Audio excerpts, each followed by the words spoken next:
Eventos internacionais da mais absoluta relevância de um ano e pouco para cá, Igor. Pandemia. 2. A Rússia invadiu a Ucrânia. 3. Tensões entre a China e Taiwan aumentaram. Procede? Japão e Alemanha aumentaram muito seus gastos militares. No conflito da Ucrânia, a China apoiou a Rússia, que são duas superpotências. Eu acho que talvez seja, sem dúvida, o maior evento geopolítico global aí, transformador, desde a Segunda Guerra Mundial, ou no mínimo desde o Muro de Berlim, da queda do Muro de Berlim. O que está acontecendo internacionalmente é muito sério. Eu vejo oportunidade muito grande para o Brasil, por uma coisa que você falou agora há pouco, com relação à mudança na cadeia global de suprimentos. Os países tendem a depender menos de China, menos de Rússia.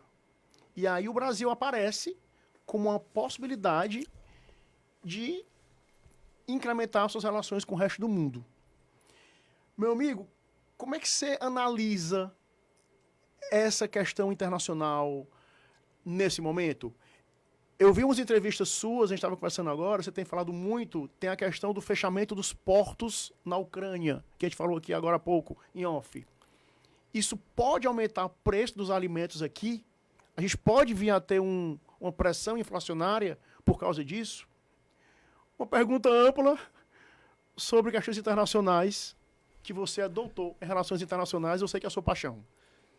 Eu vou responder primeiro, Daniel, com a frase... Desculpa se eu falei demais. Vou responder com a teoria que ninguém vai estar esperando. Mas o doutor Enéas Carneiro... Sim. Disse no passado, em 1989... Meu nome é Enéas, né? Que o Brasil precisava de uma bomba atômica. E ele estava certo. Ele estava certíssimo. Por quê?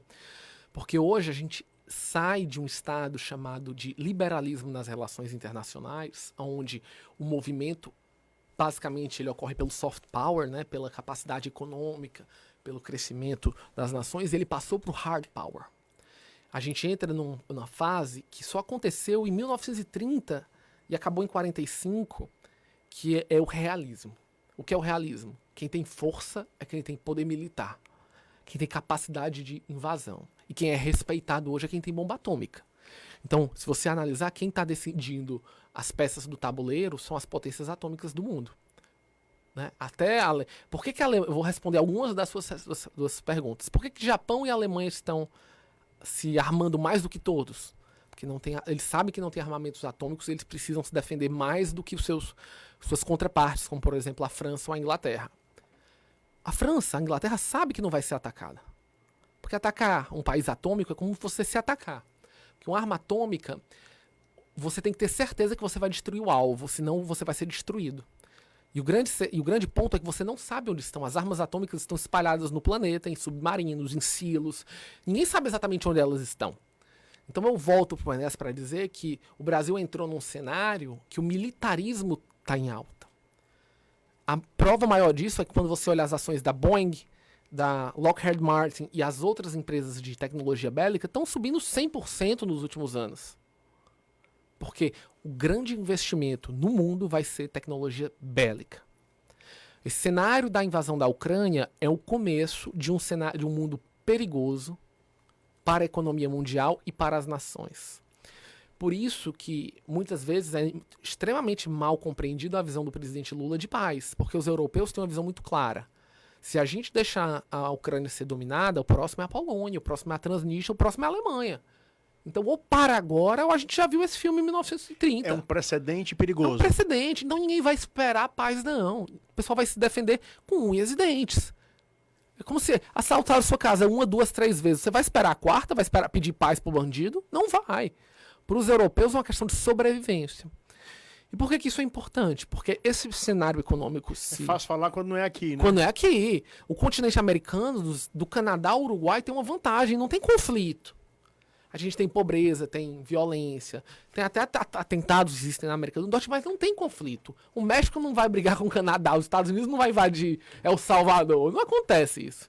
Mas no continente euro-afroasiático, você teve isso no Kosovo, você teve isso na Iugoslávia recentemente, na Ásia agora com a possível invasão que pode acontecer de da China sobre Taiwan. Então, o que acontece é que com essa visão, o mundo rachou. Militarmente existe um bloco autoritário, de nações autoritárias, que usam o capitalismo para o seu interesse próprio, liderado pela China. E do outro lado você tem um bloco liberal, liderado pelos Estados Unidos e pela União Europeia. Economicamente, o mundo está rachado em três. Você tem um bloco autoritário, que é o mundo árabe, China e Rússia. Você tem a União Europeia, parte da norte da África. Você tem Estados Unidos, Japão, Coreia do Sul, Austrália, Nova Zelândia e Reino Unido. O mundo anglofônico. E hoje esses países dizem, olha, a gente precisa garantir os nossos mercados consumidores, em caso de um conflito mais sério. As nossas empresas não podem parar. Nós temos que garantir nossas fontes de matérias-primas. O Brasil entra nesse caso. Nós temos que garantir a cadeia produtiva dos nossos produtos. Então, cria-se políticas como China Plus One. A Apple para de fabricar tudo na China e está fazendo agora produtos na Indonésia, na Índia e em outras nações.